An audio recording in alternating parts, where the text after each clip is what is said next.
Time to get funked up, baby, in TP Corleone's Funk Zone. Funky music, entertainment, media, and more. But all things are funky. Can you dig it now?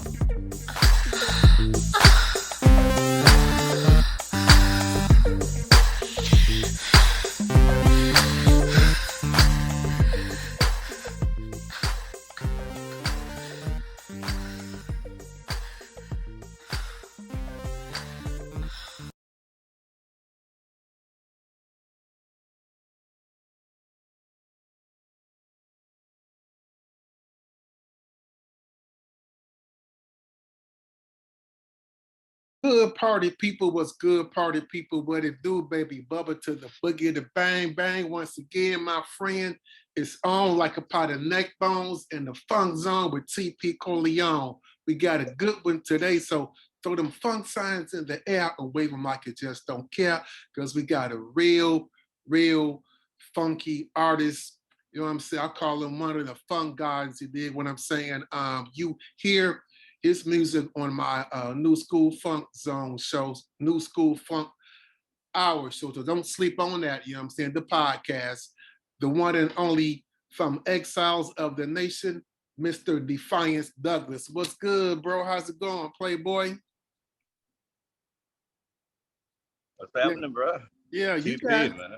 you got the best saying. You got the best saying, my man, off there chilling, you know what I'm saying? Getting your vibrations trying on. trying to enjoy the summer while it's still here. I heard on September 22nd that's when fall is coming. So Yeah, that's what ain't they much say. time. Summer ain't got that much time. We gotta, Yeah, it's right around the corner, man. You know, fall. I love fall clothes. Like when fall comes, I love the fashions, but I don't love the weather. You know what I'm saying? So I just try to act like I like the clothes because I'm in Chicago, so it get cold up here. You know what I'm saying? It get cold up here. You know what I mean? right. Yeah. So I'm gonna get right to it. So many of y'all may have heard this cat's music. For those who haven't, I'm gonna tell you a little what I know about this bro. I became aware of him when I was at a Chicago event and I met Shady Grady Davis from Parliament Funkadelic, and he put me up on this EP that this group he was with was out, and I was aware of the EP, but I never copped it until he told me about it. The OG, you know what I'm saying? No, was that the no? That was the original P. Original P. So I got that EP, and my favorite joint on that particular EP was a cut that I was playing a lot on my show, and come to find out, it was written and produced by this cat here, Defiance Douglass. That was that cut called "Now Is the Time to Move." You know what I'm saying? And he put that also re-released it on his own group, Exiles of the Nation. You know what I'm saying? So tell me about your affiliation with P-Funk, first of all. That's what I want to get into right now, though, brother man. Oh yeah. Well, I mean, putting together Exiles of the Nation back in 2005. You know, we did 4 albums by 2013. Taylor Road, Escape from Trap City, 06, 08, and then we did Alternate Reality, Parallel Universe 2012, and Mind Trip 2013. And I kind of took a year off around that time because earlier that year I had met Shady Grady Thomas. You know, how did it happen? It was at a college convention, College Park Convention Center near the airport here in Atlanta, called Art School. Mm-hmm. And a partner of mine, you may know him, Theophilus Glass, Chip. You ever heard of him? Yeah. I don't know it Theophilus personally, but Glass. definitely He see yes. you see that name right there. Yes. Oh yeah. Well, back in the day, he was Chip Maniac in the Highland Place Mobsters. Oh, the That was Highland Place Mobsters, you say? Yeah, that was Dallas Austin's group. It was like a prelude to basically where Jodeci and Drew Hill went. Oh damn! Okay. Look, Chip was the original Cisco. Whoa! He's the one that had the blonde hair. He's the one that had the blonde hair, just like Cisco did Oh when shit. when Drill came out. Yeah, for sure. Yeah, but anyway, but check this out though. This is the trippy part. He has a brother. I'm gonna get to him soon. His father is Gorgeous George. The wrestler? No, You talking about? I don't know, George. that name sounds familiar to you. I know that's right? a wrestler from back in the Yeah. 50s. So who Gorgeous Yeah, well, George? his name was Gorgeous George, and he was very instrumental with the Isley Brothers organization. Okay, yeah. Educate me. And he's part of the reason why Jimi Hendrix was even playing with the Isley. Really? Yeah, so he was kind of like a part of that whole situation, and it ends up being his dad. I'm like, well, damn. Damn. Okay. He was there. Yeah, and he was there, and his brother, he was like a concert organizer and all this stuff. So anyway, so he put together this thing where the band that I was performing with is my father and my uncle's band called the Rossford Band, and in the '70s they were called. Yeah, and I was playing keys because my late uncle, he passed in 2008, and so I kind of took the place of him on keys and like guitar on keys. And in the '70s, they were called Family Plan, and they rooted from Toledo, Ohio. Midwest, baby. And Okay.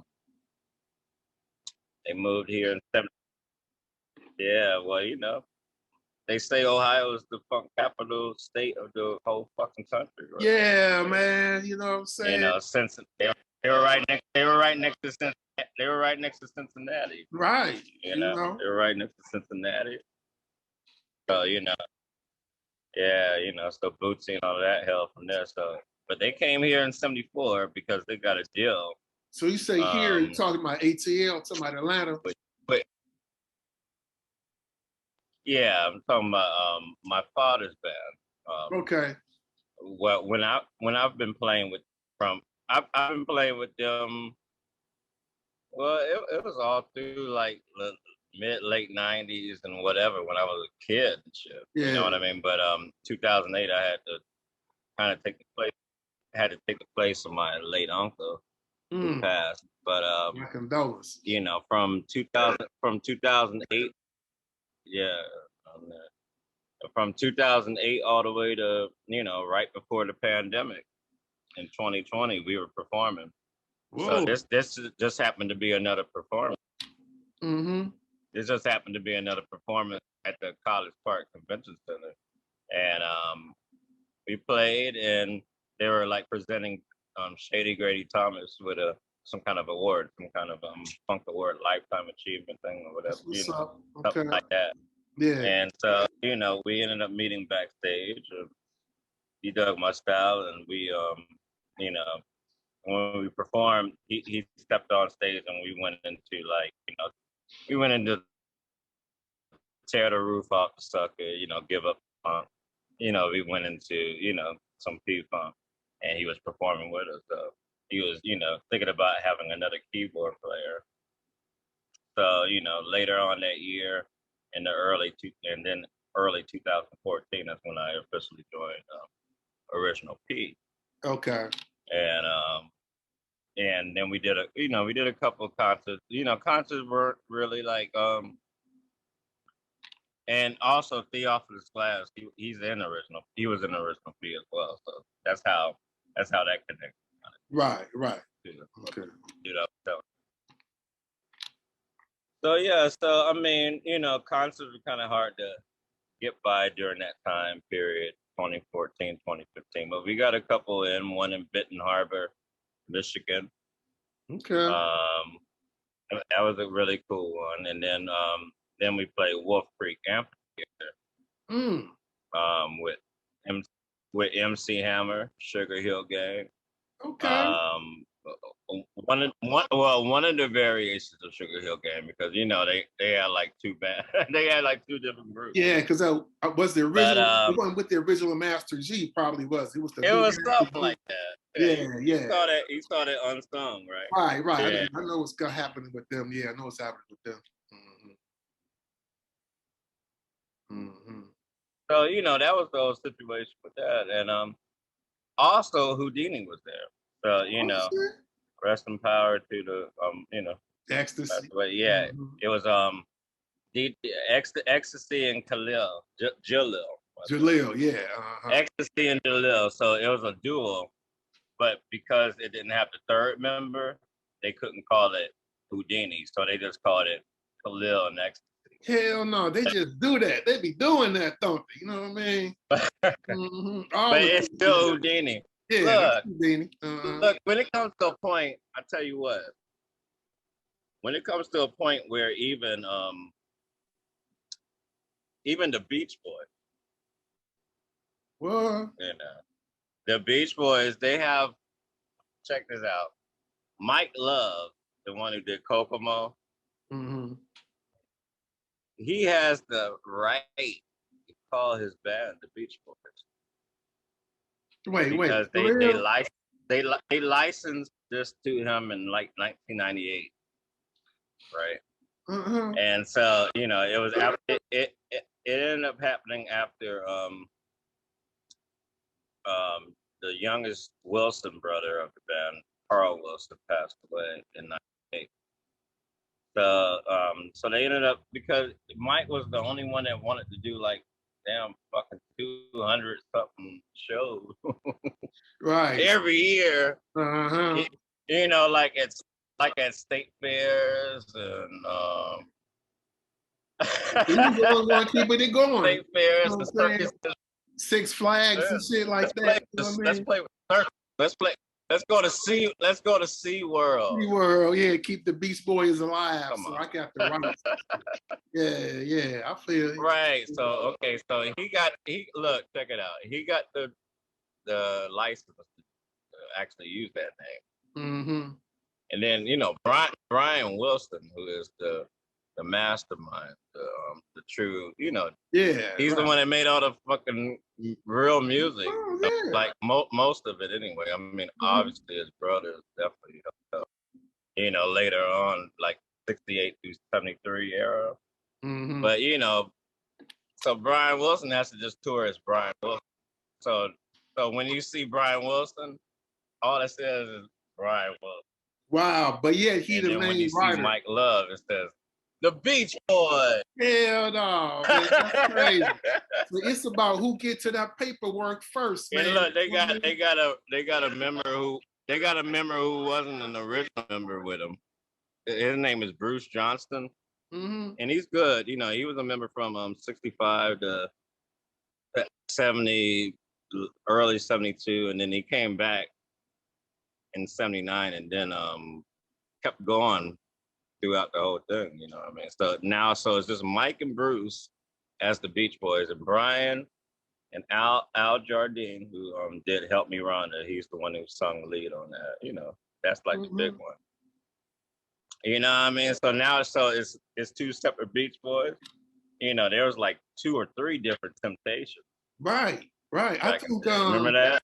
Yeah. There was like 3 at once, 2 at once, and now this says Otis, and Otis and whoever else that he called the Temptations. Well, Otis the only one that's living. He's really the only one that's living now, because Dennis Edwards passed away not too long ago. So now Otis really is. So he is. So now there really is only one Temptation. The one Temptation, right? You know what I'm saying? Yeah. But when Dennis Edwards, 2 different Temptations. Yeah, Dennis Edwards. Yeah. My father's band, before I rejoined, they played at Chris Tucker. Chris Tucker had a club here. It was in a spot called the Rio Mall. They tore that shit down. Chris Tucker. How long did he have that club? Rush Hour. Yeah, Chris Tucker. Yeah. Yeah, he had a club. Smokey.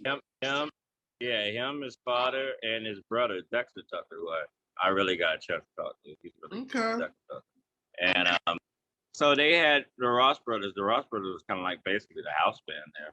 But one of the guests was Dennis Edwards' version of the Temptations. Mm-hmm. It was called the Temptations Review. Oh yeah. You say y'all did a show with them? So they got a chance to meet Dennis Edwards. All right.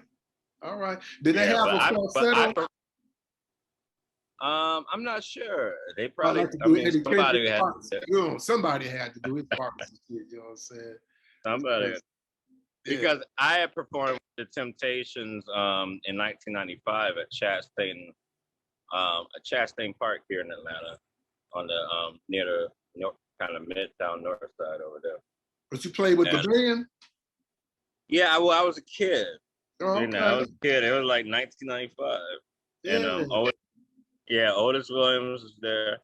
The Four Tops was on the bill as well. So I met all four original members of the Temptations. Man, okay. I mean, Four Tops, my bad. Right, Temptations. Okay. Yeah, because, you know, at that time, all the four original were still there. So, also, but yeah, Ollie Woodson, the late great Ollie Woodson. He's the one that did Treat Her Like a Lady. Yeah, he did. Yeah. He did. You know, Ollie Woodson, he's the one that got me there because he, I guess he had some kind of relationship or some kind of friendship or whatever with my music teacher at my elementary school. Damn. Back in, here in Riverdale, called Lake Ridge Elementary. Okay. And he visited, you know, sign autographs and shit, you know. And I just broke out. I broke out with Who's Loving You by the Jackson 5, you know, written by Smokey Robinson. Yeah, right. Originally done by him. And you know, that was kind of like my signature song when I was like 10, 11, 12. Wait, so you sang? So you were singing? That's the song that I always did it. You were singing that song? Well, yeah. I had you. No. I treated you bad. You know. But look, I didn't have to do now. You scaring me now, man. I had a little Michael Jackson high voice. Hell no. Hey, that's right though. That's right. But anyway, but it was fun though, baby. Look.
Who you are?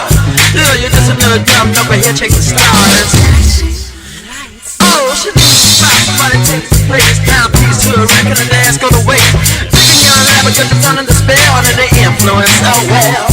Bartender, give me a daddy hit. I'm almost out of cash, but I don't give a shit. I'm gonna drink till I'm freaking passed out. Yeah, I know you see it. Money and alcohol. Money and alcohol. Money and alcohol. That's what you wanna hear about, ain't it? Money and alcohol. Money and alcohol. Money and alcohol. That's what you wanna hear about.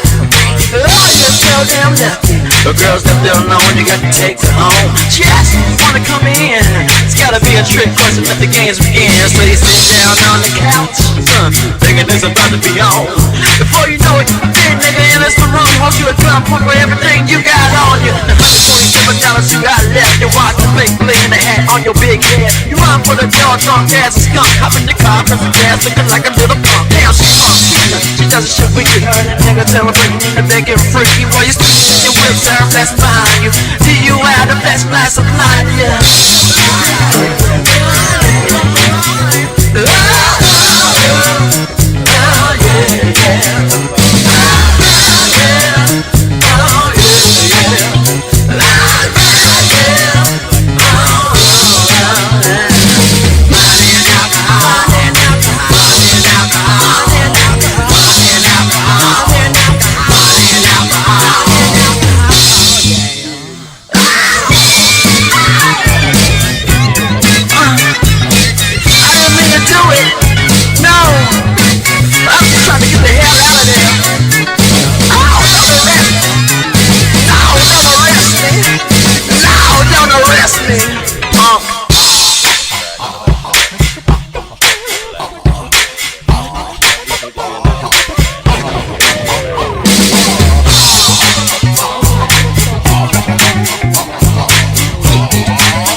I never thought I'd see the day where I don't know.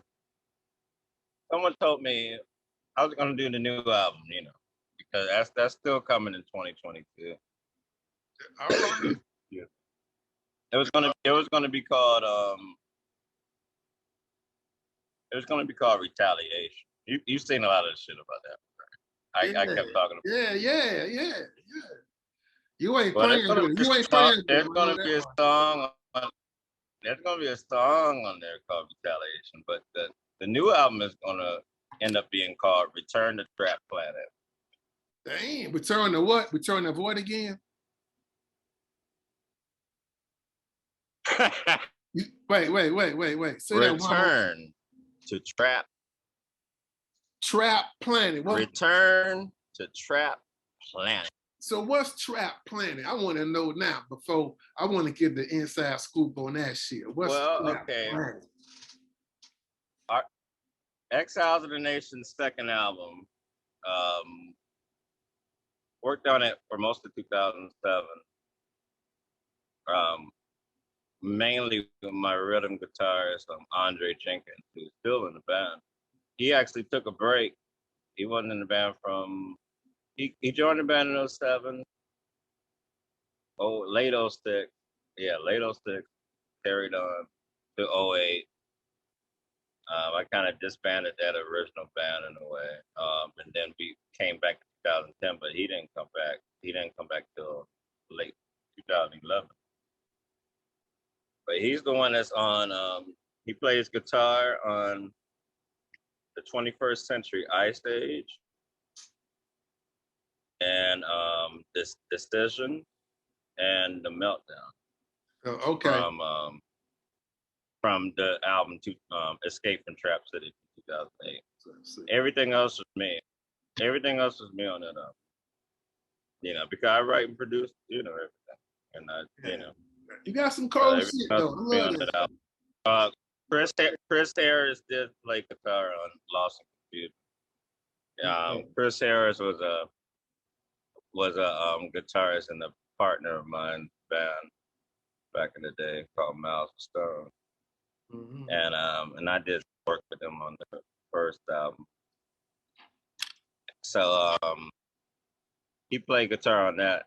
But Escape from Trap City is basically looked upon by a lot of people who've known us before a lot of y'all knew of us. because y'all didn't really get into a lot of people on, you know, in the funk world didn't totally get into Exiles of the Nation until 2016, around the time of the whole original feature thing. That's me. Yep, that's me. You know what I mean?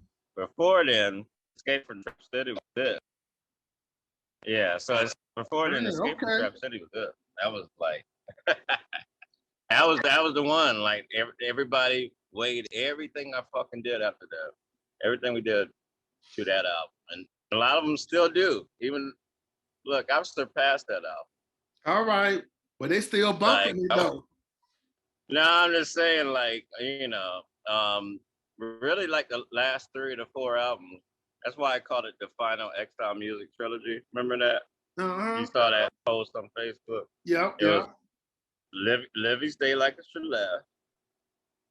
That came out February 29th, deep year. And then Atlantic Ocean Black, which came out December the 4th, 2020. And now Liquidation, the newest one, which was August the 3rd. So, you know, I look at those as like the closest I got to really kind of doing some type of theatrical thing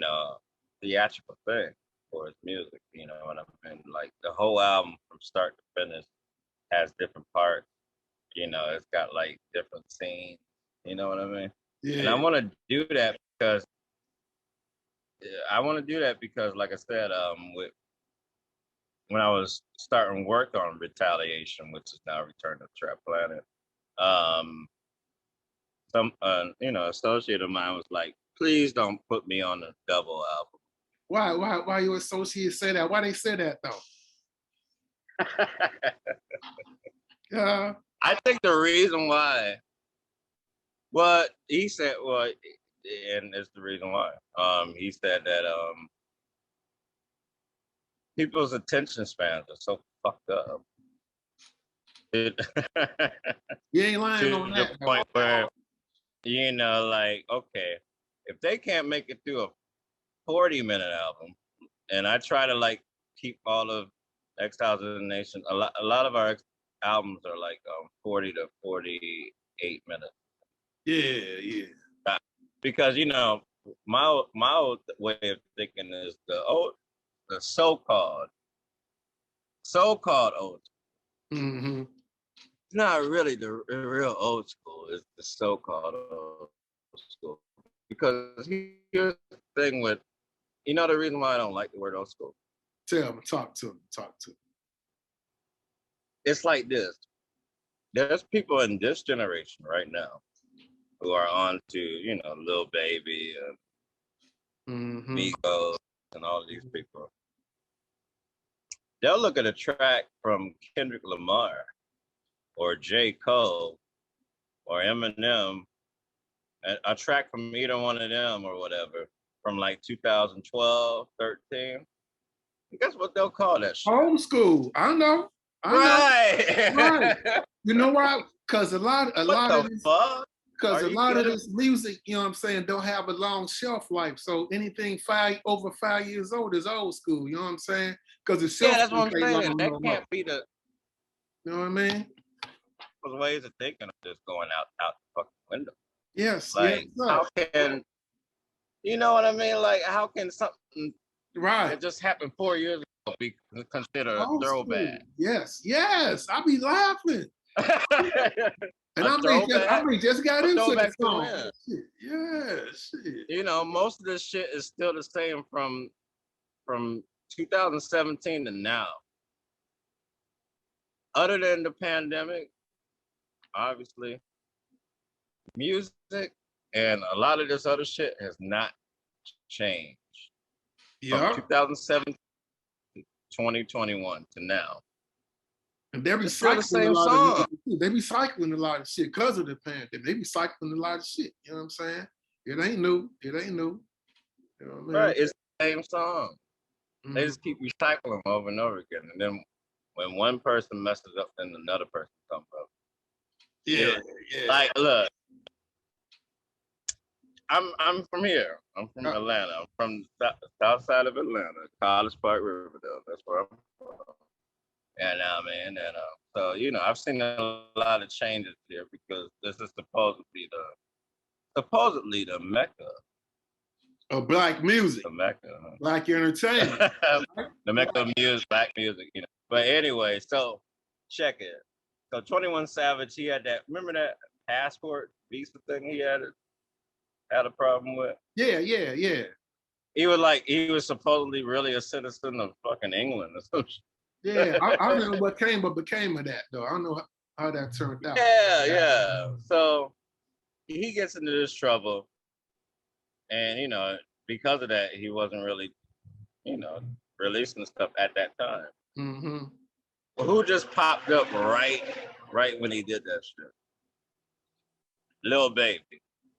So okay. Yeah, you know what I mean. So it's kind of like they had somebody like right in line. Yeah, right. It's an assembly line. Put them right in there. You know what I mean? Yeah.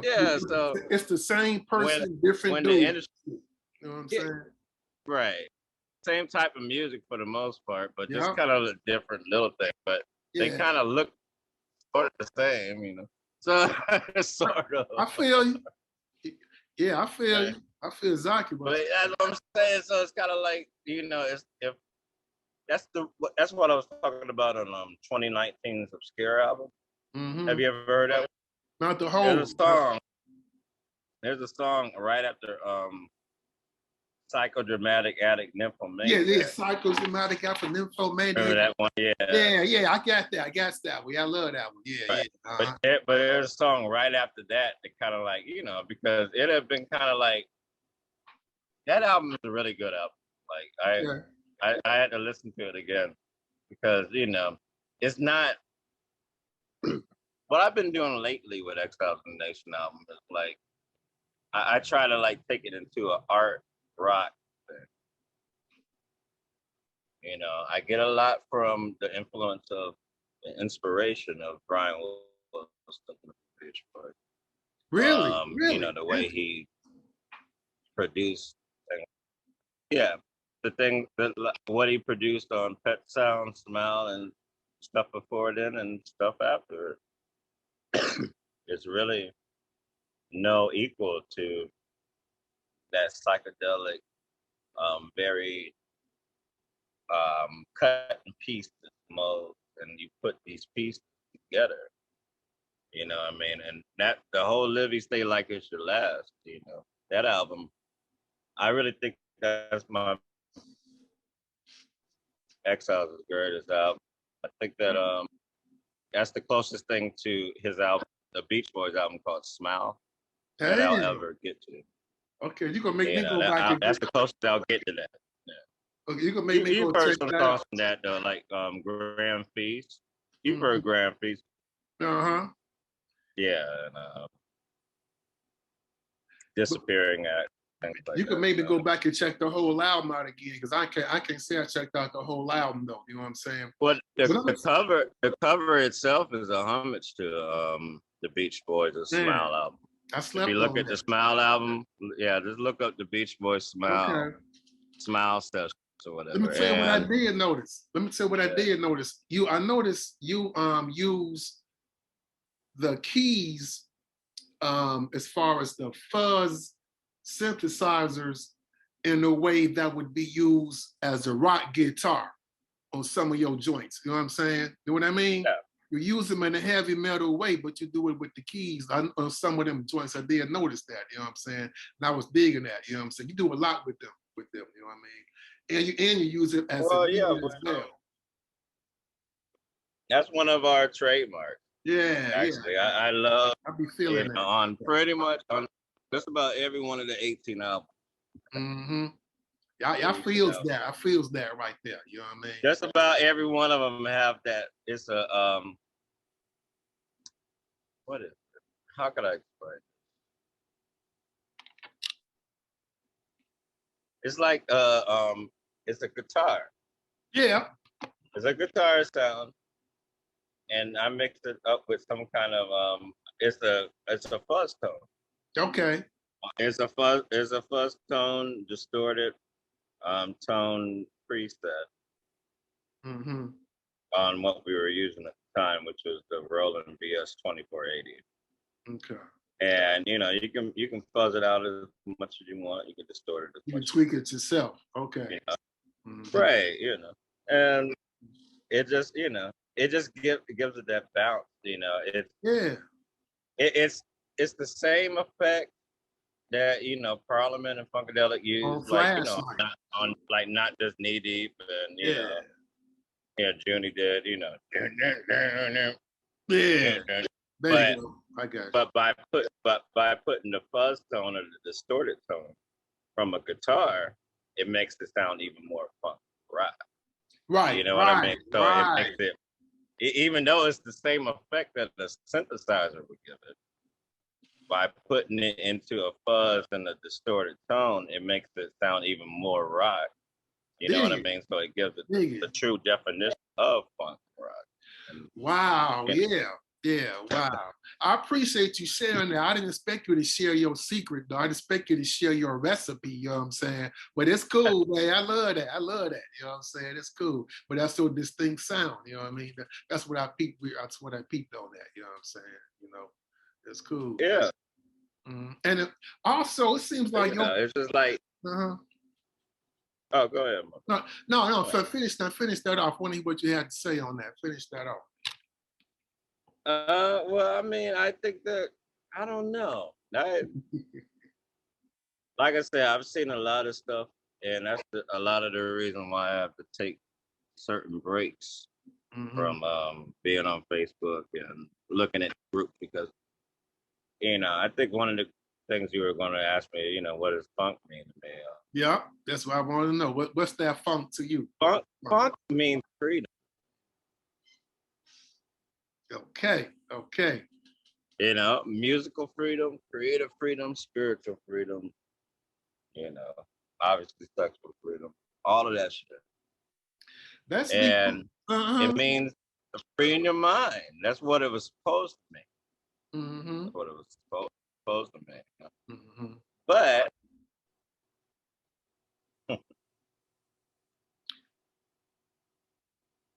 every now and then I see people who really want to put it into one box where only one artist or one band can be funk. And I mean, obviously you got a name for that, but it doesn't make any sense for all other bands who ever did funk to not be funk because you're from this band and shit. So you it's just, it's just like, oh, that's cool, but it's not. Yeah. Yes. Well, a lot of people, so I start. No, I was saying, I think a lot of the reason why I hear stuff like that and I see stuff like that now. And I think that's part of the reason why people start to gravitate more towards hip hop and rap, because they never was like, okay, well, well, I mean, lately they have. Now they are. Now it's all about the trap, and you can't really do shit like that. But before that, all the hip hop people, all the rappers, they had their own style. They had their own styles. Tupac didn't sound like Biggie. Biggie didn't sound like Ice Cube. Ice Cube didn't sound like LL Cool J. Nobody. But they still called it hip hop, though. They still appreciate it as a form of hip hop, though. You know what I'm saying? They were like, right. Even though there were like inner kind of differences, like regional differences. The East Coast had their sound, South had their sound, West Coast had their sound, but it was still hip hop. You could not deny that. You know what I'm saying? But I'm gonna tell you something based on what you're saying.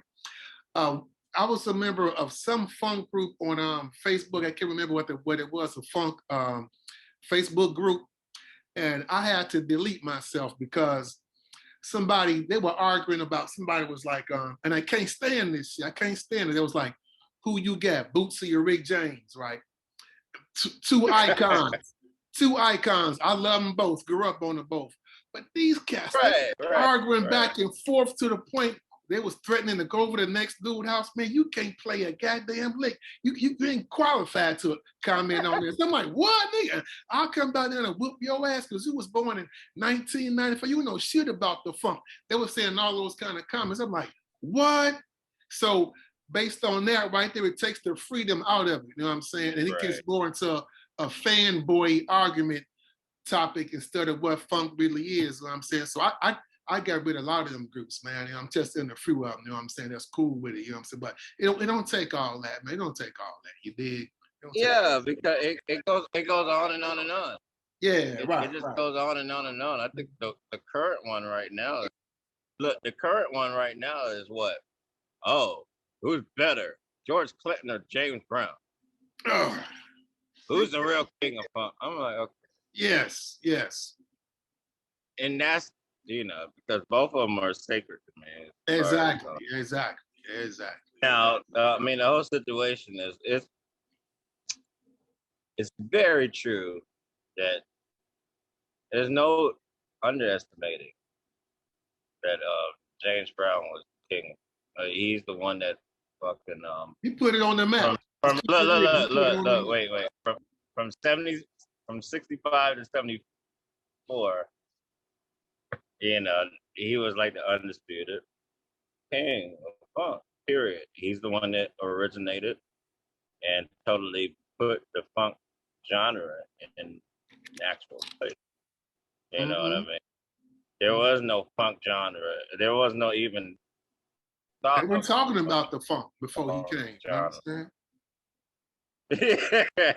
Right. You had the Funk Brothers, Old Town, and they're great, and they are funky. I mean, James Jamerson, come on now. That's an all-time bassist right up there. James Jamerson is an all-time bassist right up there with Larry Graham and Bootsy. Agreed. And Ski.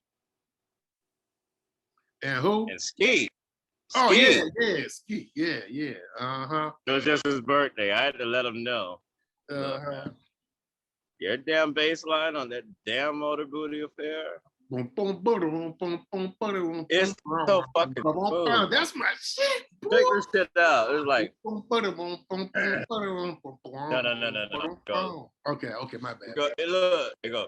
Doom, doom, doom, doom, doom, doom, doom, doom, doom, doom. It's just like a all-time flow, you know what I mean? So, you know, like a track like Grand Feast from Libby Stay Like It's Your Last. If you listen when I go into the hook, you can hear the influence of Motor Booty Affair, the bass line. Oh, I'm gonna peep that. Yes. I'm gonna tell you something, that Motor Booty Affair.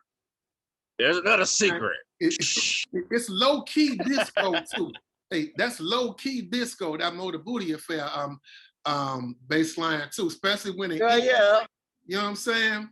I played it in disco sets, you know what I'm saying? So if you know how to play that shit, like, you know what I'm saying? It's funk, it's disco, it's all that. You know, it's all that shit, you know what I'm saying? But anyway, go ahead. I didn't mean to cut you off though, but yeah, I have to let you know how I understood that right there though. Yeah. No, you're right. I mean, look, I was never totally against disco. This is that unfunky ass shit, disco. Oh yeah. Right. I feel you. There's some disco that sounds so fucking. There's some disco that sounds so like they just said, all right, look, because they probably had a good rough mix of this shit, right? They probably had a good rough mix. They brought that shit in the studio, right? Yeah. They're like, all right, how can we make this less unfunky? Like how much funk can we drain out of this shit? Let's take all the right. funk out this play shit. that mix back. Play that mix back. And they probably be like, all right, take that bass line out. We're gonna just like make it a simple bass line, like no.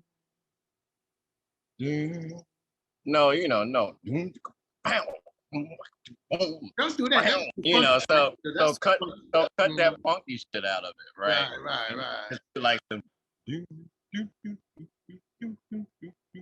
That Pat Boone that shit. I call it Pat Booning. They Pat Boone that shit. You know? Right. That's what they did. So to you know they made these disco songs. Some of these disco songs funky, unfunky as you can get. Yeah. The best all was early and mid '70s though, when it was funky. You know what I'm saying? I like strings, but damn, you don't have to fucking put up. Like they put orchestras that were like 2 times the fucking size of the Wrecking Crew. Yeah. On that shit. It'd be like string on top of string. Yeah. You're like, oh my God, turn the strings off. Yeah, okay. There was a song. What's that song?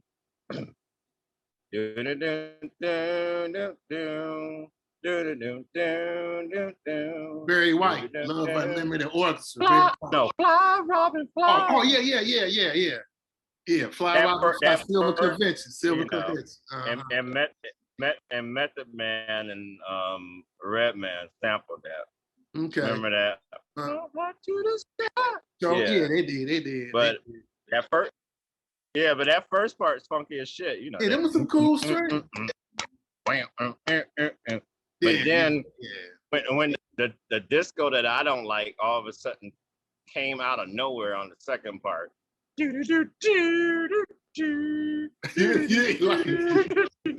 was like, turn the shit. Go back to the funky part. Right. Because the funky part is the break beat part anyway. You know what I'm saying? That became the break beat part anyway, the funky parts and shit. You know what I'm saying? Hey. You know, you be hearing this shit. You be hearing. All right. So real quick, I want you to you was talking about 2022 again. What's coming up in 2022 again? What you got coming up again? Or can it be known? Yeah, it's going to be the 19th Exiles of the Nation album. And Return to Trap Planet. I think it will probably be, I want to do this one in a different way. I want to have a little more backing for this one, Financial backing? And, financial, but mainly just like for promotion. Yeah. Because, there comes a point where, if the funk community knows who we are, then I think it's time for the rest of the general public to know who we are. Because I can't stand it. There will be not another time in the day where I'll be able to stand anybody in the general public talking about fucking Bruno Mars, damn King Funk now. Yeah. I'm gonna be I respect Bruno Mars' talent. He's a talented brother, but you don't want nobody picking your He's a great singer, he's a great instrumentalist, he can dance, but he's never even tried to claim funk at all. Right. You know what I mean? So for people in the general public to just to assume off of 1 or 2 songs that he's leading any kind of funk movement is impossible.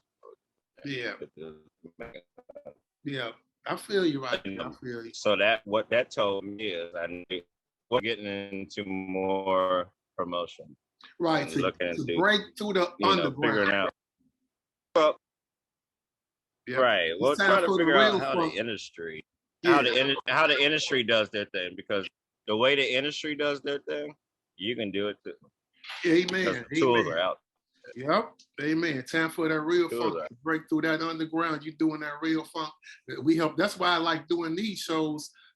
That's part of my mission, to help break that real funk through the underground. You know what I'm saying?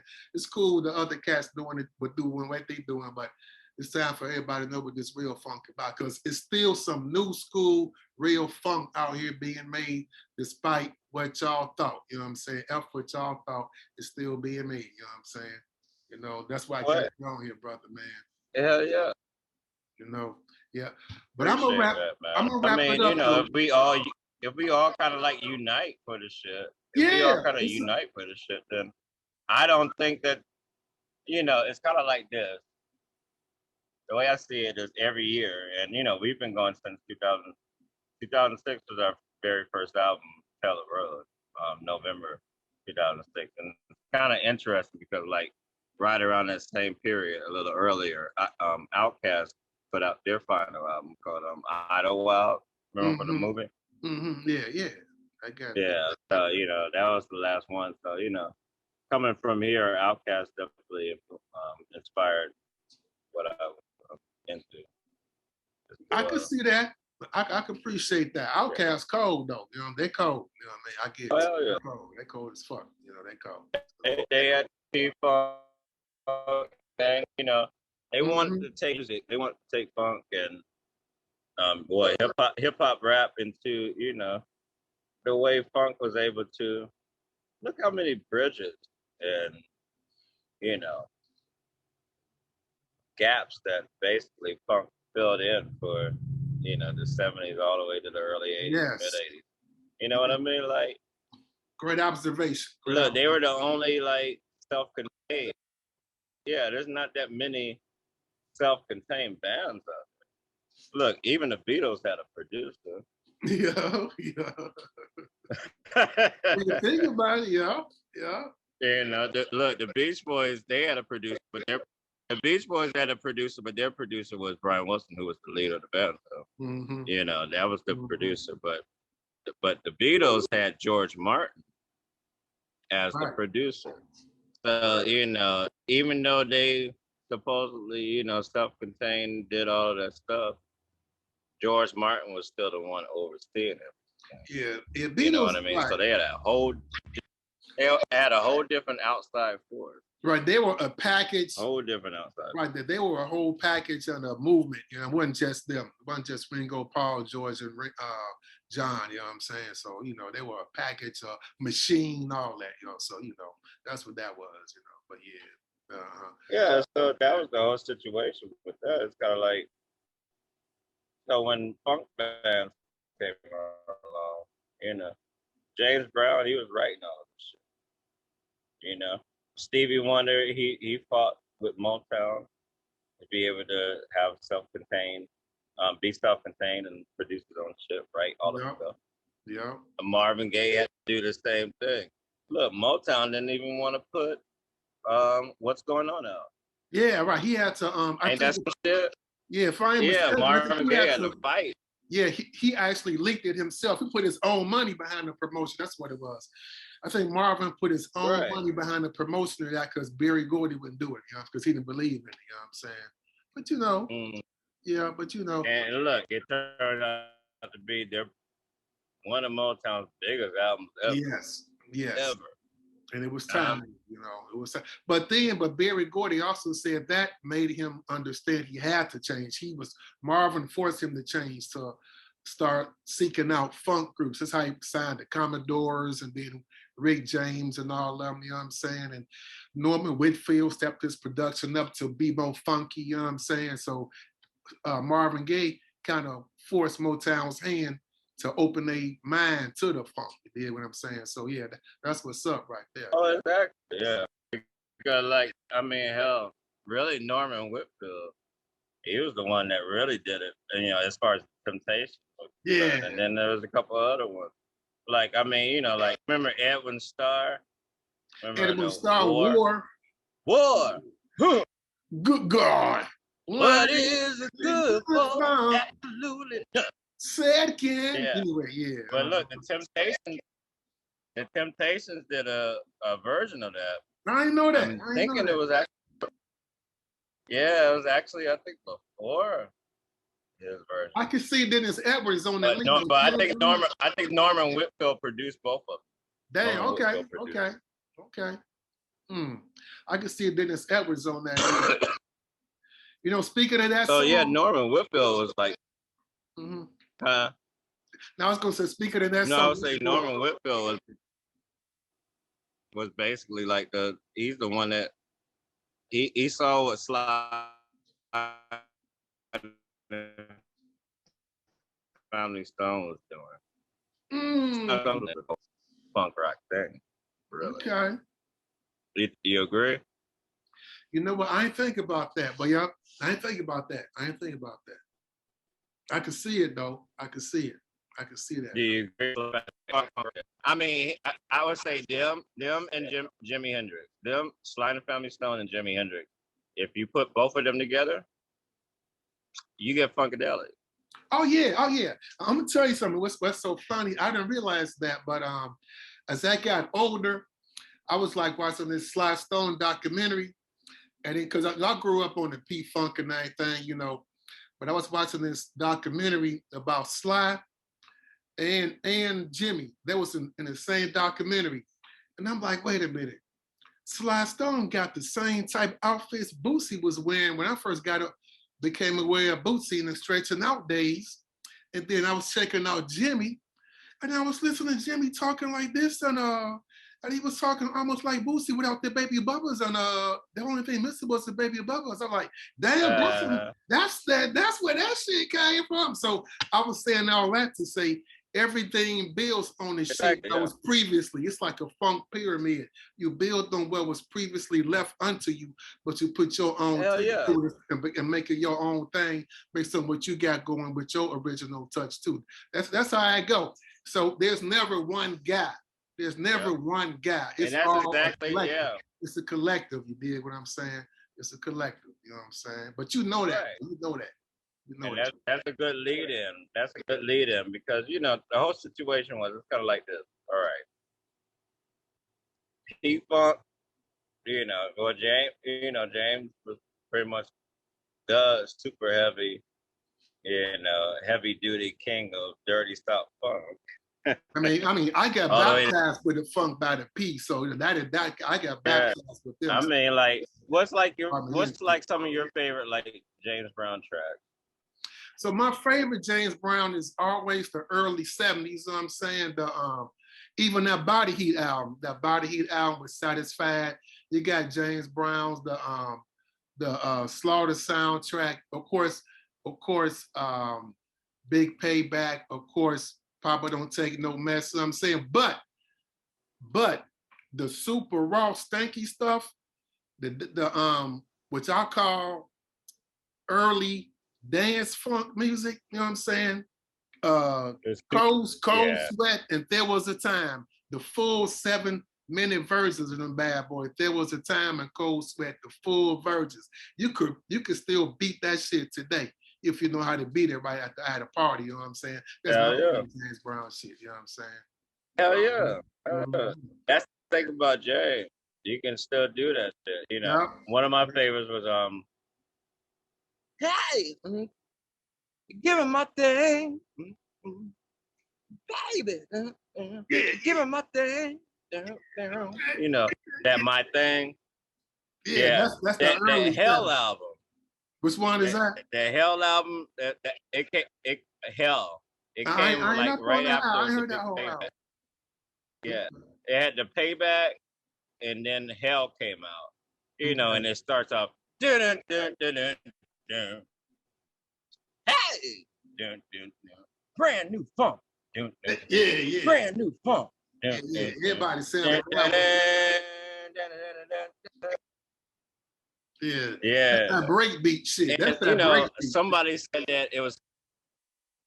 Somebody said that track was actually James Brown's answer to the Isley Brothers' "It's Your Thing." Because like James like, give me my thing, and you know, and the guitars are like, dun, dun, dun, dun, dun, dun, dun. And then you know, Isley Brothers is dun, dun, dun, dun. It's my boom. It's dun, dun, dun, dun. So James went up with it. Yeah. Mm-hmm. Right. Yeah. Exactly. Yeah. Are you taking me? I can kind of see it kind of being this song, you know. But I mean, look, it's competition, and you know, a lot of people really. Now, I don't like the whole competition thing as far as like trying to figure out who's better between James and then George, and then there's some comments I saw that people didn't even really consider James their kind of funk, and I'm like, how? It's kind of sad you because can put on Get on the Fucking Good Foot. Yeah, that's sad. That's sad. You can't put on Get on the Good Foot. and be like, damn, that's funky as fuck.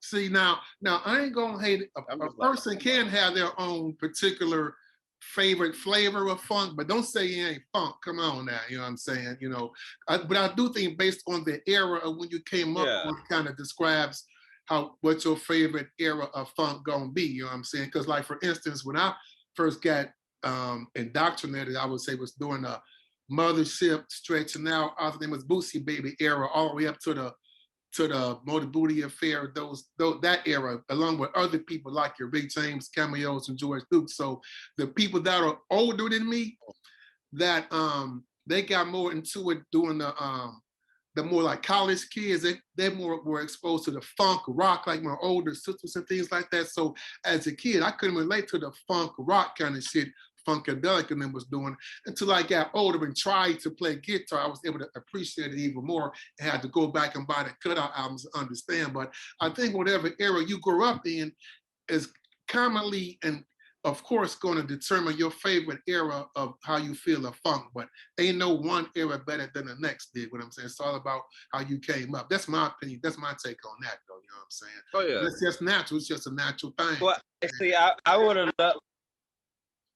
Exactly. You know You're right, and you know, I was gonna say I would have loved to because you know I do believe I lived another life. I definitely lived another life. You know, between the years of somewhere in the 40s all the way to 83 when I was born on this planet. Mm-hmm. You know, and stuff.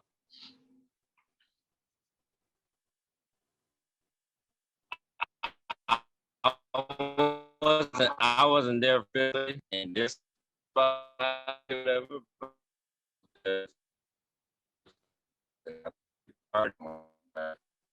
The 70s music, like music, like with 83 music after 83, if I'm like, you know, the usual suspects, friends, and you know, Big Fucking Day on Fire. I don't really like 80s music that much after that, you know, after that 1983. It's funny, it's funny, for real. Pinpoint. There's something that changed. Like, have you ever thought about like 1983 being kind of like the pinpoint as when like music changed from being any kind of like organic, like playing all the way to just totally synth and drums? Yeah, well, let me tell you, let me tell you why I understand that. You may not agree with my opinion on it, but you probably gonna understand why I understand what you're saying. So so that's around the time, you know, like Cameo had to save their band members down just to stay relevant, you know what I'm saying, to keep a gig. You had to Lakeside, so them had to come, kind of big. Midnight Star and them had to very few funk bands were able to keep going, but a lot of them had to fall back behind Prince and the time of Morris Day, who was to the forefront, you know what I'm saying? But also, like you said, something did happen. It got a little bit more synthesized. Drum machines came into the foreplay. But for me, because I was like in my teens and young adult teen years, you know what I'm saying?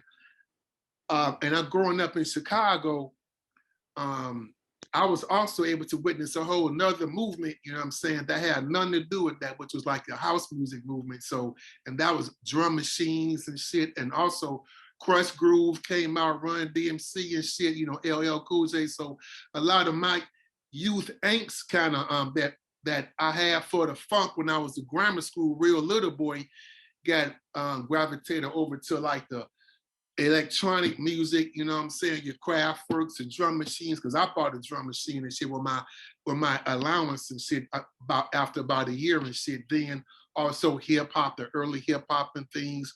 Of course, the thing that I still dug with the funk was like the Minneapolis funk sound. But as far as the other thing, there was the big change. So there was the big change, you know what I'm saying?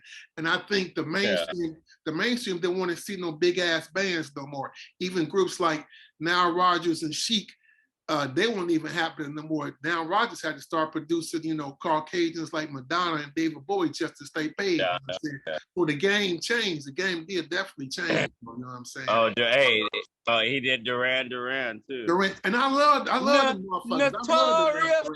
I love them motherfuckers. You know what I'm saying? I really, really do. You know what I'm saying? But the game changed, like the game always changes, though. Yeah. And George Clinton had to go solo just to keep getting paid. You know what I'm saying? George Clinton had to go solo. Yeah. You know what I'm saying? Well, So, the only reason why George went solo is because he lost them deals and stuff. He lost the rights to the Parliament and Funkadelic names, and part of the reason why he lost the, I guess this goes all the way back to, my original piece. Yeah, yeah. So okay, 1981. You know what? Look, nobody likes to display their age. Right. But I know you were. I know you were around in 81, right? Yeah, I was around in 81. Yep, I definitely was around in 81. Right. So it was. So, the whole situation was Funkadelic, George and Funkadelic did Electric Spanking and War Babies. But then what ended up being Original P, which is Grady, Fuzzy, and Calvin, did Connections and Disconnections. All right, yeah. I remember they was on Soul Train. The only time Funkadelic was on Soul Train, you know what I'm saying? Right. It was the Funkadelics, but anyway, it was Calvin, Grady, and them. Yeah, but go ahead. Right. So, that whole album, that's the thing that kind of sent them to court with both of them demanding that they were Funkadelic, and then I guess the court decided that neither one of them would be Funkadelic. Damn, okay. That's how he lost his name. So, really? But it worked out. It worked out for George though, because people like somebody is new. You know what I'm saying? And he never recorded as George Clinton. You know what I'm saying? So it made him look like he was new to a new generation at the same time. He knew how to spin it, I think. I think he knew how to spin that shit, you know what I'm saying? But I didn't know that backstory to that, though. I didn't know that backstory. Though. Right. So, So, I mean, so the whole situation when we did that Funk Force Trauma album with, like you said, now it's time to move on. My whole thing was trying to get a lot of the funk fans into or out of thinking of Original P as some kind of anti-George band. I got you. You know what I mean? Because a lot of people had that thing like, oh, they're the Three Blind Mice or whatever. Like they're it was the ones a that's trying thing, to, you know what I'm saying? Yeah. So, I tried to distance Original P away from that because I mean, I think their last album was in, the late 90s. Mm-hmm. Under Westbound of all places. And then they did another album then they had another rappers. They had another album with rappers on it, like 03 or something like that. I think it was called Westbound Soldiers. I ain't know nothing about something that. like that. Yeah, it's somewhere out there. So, and they had a lot of good stuff on it, but at the same time, people were still looking at them as they were the ones that were anti-George, and and then being on Westbound didn't help, things like that. So, when we released the album, I think people started really getting into it, but there was a month or two after the album came out, and things were going good, and we were actually trying to get some kind of performance thing going. There was a documentary that started being aware of. You know a documentary. Yeah, yes I know. Yes I know. Yes I know. So a documentary, and like I said, I actually finally saw the documentary, and everybody was in it, so I don't know what the fuck. Yeah, it's everybody was in it, you know what I'm saying? I don't know what the hell to think. Look, every fucking body was in it. Everybody that you think would be in it, like pretty much the whole people. But anyway, I tried to. I just didn't, what I was trying to do is get them away from the image of being anti-George, and then Brady's in this documentary with a documentary that's anti-George. So so it kind of messed. So in other words, it messed up. I kind of gradually backed away I see. That's I deep. That's gradually a deep backed away take from on it that. because I was like, man, no, I, I'm not anti-drug. You know, I Mhm. can't be anti the person that kind of Put you on. brought me into this whole. I mean, like not so much physically, but spiritually brought me into Yeah, I got you. the music. I feel Look, that. 1993. 1993 was the year that I, in the summer, between the summer and fall, I got into both, all three, P-Funk, Prince, and Earth, Wind, and Fire. Okay, damn. All three, all three in the course of between the summer and the fall That's the of holy 1993. trilogy right there. That's a holy trinity right there. You know what I'm saying? Right, but but obviously George Clinton was my first introduction Mm-hmm. into P-Funk. Mm-hmm. And as I gradually got into P-Funk, I started learning the names of everybody else. Like, I mean, Grady wasn't the first. Like I said, he wasn't the first P-Funk member I ever performed with. The first member was Ray Davis when he took the place of Melvin Franklin, passed away when I performed with the Temptations So Ray in Davis. '95. So Ray Davis sang Ray Melvin Davis, with the Temptations. yeah, Hell no, for yeah. real. Hell no. Hell no. That's deep right there. Yeah, I Hell got the no. pictures. I got the pictures. Oh Yeah. shit, that's I deep got right the there. autograph picture. It's on Mm-hmm. Facebook. I'll send it to you. Okay, yeah. Please do. Yeah. So that was the whole thing. So I respected the whole P Funk thing. To know that it's kind of like because I have a lot of respect for even his the family that he's trying to bring into. George trying to bring in the whole The new 3GP school. thing Oh yeah, the new. It's called the new and school. all of that. And The next generation, P Funk he next. said what again? I just call it the P Funk next Yeah. generation. You know what I'm saying? Yeah, 3GP. And so I mean, I could see later on, in the near future, I would like to work with them and collaborate on some things and try to, get. I don't want to ever see the Parliament and Funkadelic names be gone again. Yeah, I don't think it ain't going nowhere, man. It ain't going nowhere, man. No, I just want more new Parliament and Funkadelic albums, and if some of them want to stick to the trap stuff, they could do that. But like yeah, some me, of them Garrett, doing look, me, Garrett, Danny, Trezay, we'll put together the funk stuff. So if they want one side funk, one side trap. Oh wow, yeah. What to get some kind of.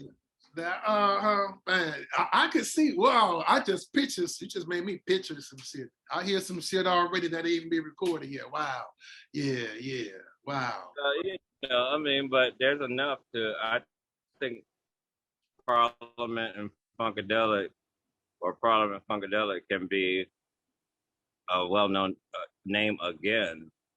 In this With some current current. music, you say it's already an institution. It's an institution already, but I guess I'm getting what you're saying as far as being back on the mainstream and all that. You know what I'm saying? Yeah, they can do it again if they want. You know what I mean? Yeah, I mean, yeah. Well, yeah, that's the whole thing. It's I mean, an institution. I mean, you know what I'm saying? and that's the reason why I'm looking towards getting more like backing or whatever for Exiles. Yeah. You know what I mean? Because it gets to a point where if you do something that gets the public's attention, and then they'll start paying attention more to the albums that came before. Well, I'm gonna share the love, man. I want to help. I want to be sure it happens one way or another too, just by putting the love and the word out there. You know what I'm saying? I'm unfortunately, and I'm so embarrassed to say, but I didn't. My computer probably got about 10% on this bad boy because I forgot to plug it up before we did this interview. You know what I'm saying? So I'm gonna wrap this thing up. It got about 10%. I'm so embarrassed to say that. Oh, juice on this bad boy. You know what I'm saying? So I'm gonna have to go get the plug before I can edit this video and everything. But I really appreciate you coming on, man. Before we end this, you got any like links you wanna, or just your social media info, whatever, or where can they get Exiles music? All the music you got, where can they get it at? You know what I'm saying? If you just search for Exiles, EXILES of the Nation, NATION, Exiles of the Nation, on Apple Music, Spotify, Tidal, Amazon, all of the main places. The most major. You'll see the whole channel, and it's really on YouTube is Exiles of the Nation topic. Okay, so, that's the YouTube channel. Yeah, Exiles of the Nation, that's the topic. Okay, and you'll see like most of the albums on there, and then there's a few albums that's not on the main one for now anyway, because there's actually going to be some shit going on in November. Oh yeah. Hold up. Bandcamp.com. Bandcamp.com. You look up Exiles of the Nation, and you'll see, some packages and stuff. Okay. But November 2016 is the 15th anniversary of Taylor Road, and so we're gonna do a collection, a 2 CD collection called the Book of Exile Music. It's gonna be the greatest 33 songs. Yeah. Testament that one. could last you a year. 33 songs, that could last you a year nowadays, you know what I'm saying? Based on for real. Over a year, but you be cranking them out. I love it. You be cranking them out, man. I love that shit. So I'm gonna put those links. Actually, when I post this video up later in a couple of days, I'm gonna post the video, post the links up, and so everybody can see where to get your music from. And I do recommend y'all funk fans, new school, old school, future funk.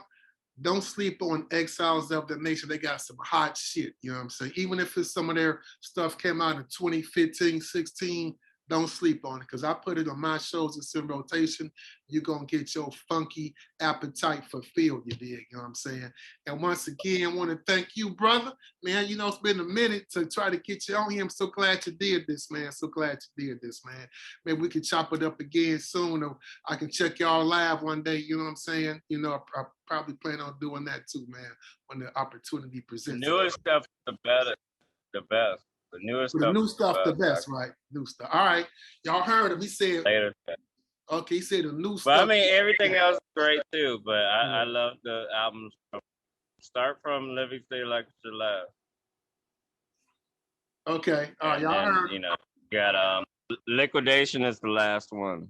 Liquidation, all right. So, you got Living Stay Like It's Alive, Atlantic Ocean Black, The Dark Soul of Funk Rock, and Liquidation. Just listen to those 4 albums, but really the 3 before without Dark Soul. But all right, you're gonna hear some stuff that you never heard. Oh shit. Well, y'all heard it. Okay, so I'm gonna put them links up there. That's the ones you want them to focus on. Y'all heard it. Y'all heard my man. All right, you have a good rest of the weekend, my brother. You know what I'm saying? Keep the funk alive, you know what I'm saying? I'm putting the funk signs in the air, waving them like I just don't care, you did. Appreciate the love, Mr. Defiance Douglass. And Exiles of the Nation, man. Dig this. Oh, somebody once told me funk rock was dead. I think they ought to get shot in the fucking head for spitting that lame bullshit, that blasphemy. Funk music never dies, it's everlasting, it will always be. Get it right. So Chris, your own motherfucking pop, suck your own motherfucking dick. I ain't giving your ass a kiss. Don't know where you get off. Make believe that you were dealing with me. Yeah, produce me. You need to reproduce yourself, cause the music sounds exactly like everybody else. It's plastic. Uninvigorating, fantasizing, you're the shit while you're masturbating. Jacking off your weed profile in these trends, smoking the cow, dry copper, you so-called late.